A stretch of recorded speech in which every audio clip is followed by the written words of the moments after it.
Բարև ձեզ, եթերում օրվա ամփոփումն է, ձեզ հետ է Արփինե Նավասարդյանը։ 19:00-ի դրությամբ առանձնացրել ենք հետևյալ լուրերը։ Վերաքննիչ դատարանն այսօր սկսեց քննել Միքայել arczepiskopos Աջապահյանի բողոքը։ Արդեն կես տարի բանտում գտնվող Շիրակի թեմի առաջնորդը պահանջում է չեղարկել իրեն մեղավոր ճանաչած Առաջինատյանի դատարանի որոշումն ու արդարացնել։ Դատական նիստը սակայն ընդհատվեց դատախազների բացակայության պատճառով։ Դատախազները հայտարարել են, որ պատշաճ ծանուցում չեն ստացել 2 ամիս առաջ Առաջինատյանի դատարանը 2 տարվա ազատազրկման դատապարտեց Շիրակի թեմի առաջնորդին իշխանության զավթման կոչի մեղադրանքով։ Աջապահյանը մեղքը չի ընդունում, մեղադրանքը քաղաքական հետապնդում է որակում։ Դատախազությունը վերաքննիչ բողոք է ներկայացրել այս դատական նիստի շրջանակում, պահանջելով Սրբազանին ազատազրկման ժամկետը 2-ից երկարաձգել 2.5 տարվա։ Հիշեցնենք, Միքայել Սրբազանի մեղադրանքի հիմքում հունիսի 21-ին նրա հայտարարությունն է, որով arczepiskopos-ը վերահաստատել է դեռ 2024-ի փետրվարին տված հարցազրույցում հեղաշրջում անելու անհրաժեշտությունը։ Ընդ որում 2024 թվականի հայտարարությունում դատախազությունը հանցակազմ չէր գտել։ Այժմ իր դիրքորոշման փոփոխությունը դատախազությունը բացատրել է նրանով, թե ճիշտ է Սրբազանն այս մասին խոսել է 24-ին, իսկ հետո վերահաստատել իր կարծիքը ոչ թե հուզական վիճակից ելնելով, այլ գիտակցված ու շարունակաբար։ Իսկ այդ հայտարարությունները նոր լույսի ներքո են երևում Բագրատ Սրբազանի ղեկավարած շարժմանը վերագրվող գործողությունների բացահայտման համատեքստում։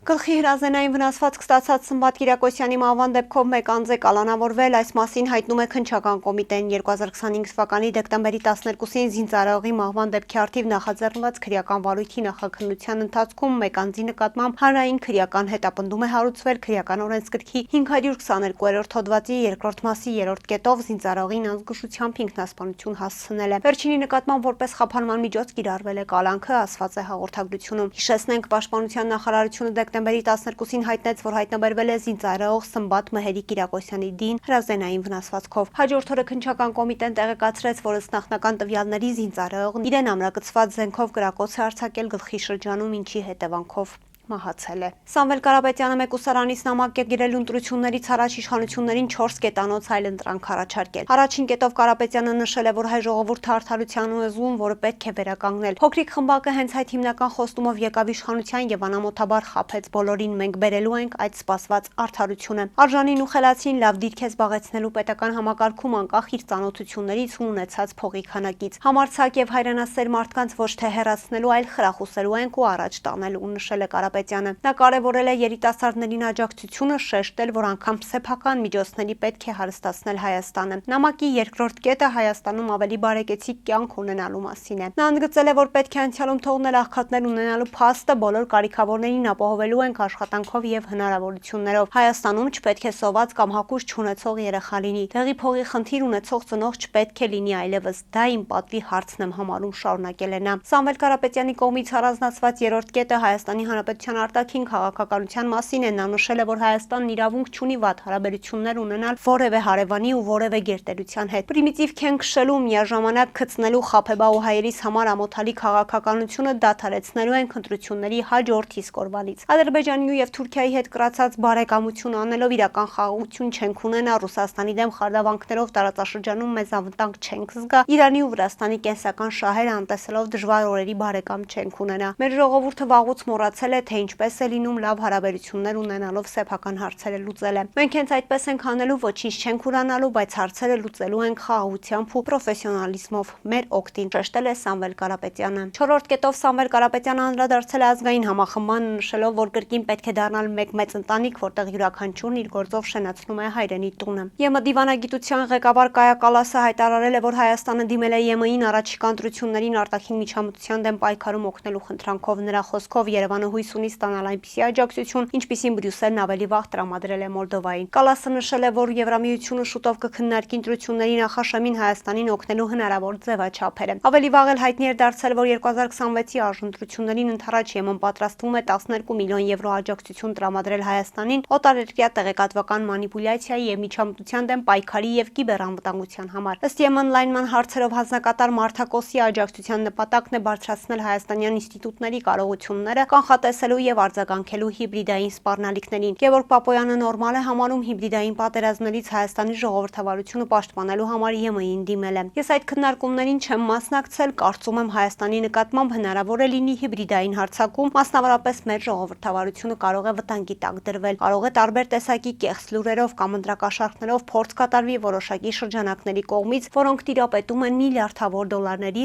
ազդել ընտրությունների վրա, նշեց Պապոյանը, չպատասխանելով հարցին՝ Ռուսաստանն է Հայաստանի դեմ հիբրիդային պատերազմ վարում, թե ԵՄ-ն։ Արցախյան քաղաքասարակության մի խումբ ներկայացուցիչներ բաց նամակ են հղել Գարեգին II ամենայն հայոց կաթողիկոսին, խնդրելով քննարկել Արցախի թեմի առաջնորդ Տեր Վրթանես եպիսկոպոս Աբրահամյանին փոխելու հարցը։ Նամակին միացած ՀԿ-ները, մտավորականներն ու տարբեր ոլորտների ներկայացուցիչները մտահոգիչ ու վիրավորական են համարում այն, որ Վրթանես Սրբազանը խախտել է Սուրբ եկեղեցու օրենքները, փաստացին ոստացել ազգընտիր եւ օտյալ ամենայն հայոց հայրապետի դեմ, ով մշտապես իր ուշադրության կենտրոնում է պահել Արցախի եւ արցախահայության խնդիրները, հանդես գալով տարբեր նախաձեռնություններով, այդ թվում միջազգային բարձր հարթակներում։ Մեզ համար անընդունելի է նաև այն, որ Վրթանես եպիսկոպոս Աբրահամյանը, որը կոչված է պաշտպանելու իրեն հանձնված սրբություններն ու հավատավոր ժողովրդին, այդ կոչմանը հակընդդեմ գործողություններ է կատարում։ Նա մասնավորապես հարգանքի եւ պատվի արժանացնում Արցախն իր վանքերով, եկեղեցիներով, խաչքարերով, գերեզմաններով եւ սրբավայրերով թշնամուն հանձնելու քաղաքական որոշման թիվ 1 պատասխանատուին, փաստացիորեն միանալով վերջինիս հակաեկեղեցական սրբապիղծ արշավին։ Նշված է նամակում։ Շեշտվում է, որ այդ քայլն արցախցիների համար ընկալվել է ոչ միայն որպես խոնարհում Նիկոլ Փաշինյանի առջև, այլև նրա քայլերի ուղղակի արդարացում։ Նշվում է, որ չնայած հավատավոր ժողովրդի բազմաթիվ դիմումներին, Վրթանես Սրբազանը մինչ օրս ոչ միայն չի զղջացել եւ ներողություն չի հայտնել արցախահայությանը, այլև նույնիսկ խուսափում է սեփական հայրենակիցների ու հավատավոր հոտի հետ հանդիպումներից, չի պատասխանում հեռախոսազանգերին, ցուցաբերում է բացահայտ անհարգալից վերաբերմունք իրեն հանձնված համայնքի նկատմամբ։ Խնդրում են քննարկել Արցախի թեմի առաջնորդին փոխելու հարցը, քանզի ներկայիս առաջնորդը լիովին կորցրել է Արցախի հավատացյալ ժողովրդի վստահությունը եւ իր իսկ բռնած ճանապարհի պատճառով այլևս չունի որևէ բարոյական հիմք շարունակելու առաջնորդել դավաճանված Արցախի հայոց թեմը։ Ընդգծվում է նամակում։ Հիշեցնենք, Արցախի թեմի առաջնորդն այն 10 հոգեվորականներից մեկն էր, ովքեր նոյեմբերի 27-ին հանդիպում էին ունեցել Նիկոլ Փաշինյանի հետ եւ Վահապարին հրաժարականի պահանջ ներկայացրել։ Երևանում Եվրամիության ներկայացուցչության առջև տեղի է ունեցել ակցիա Հայաստանում քաղբանտարկյալների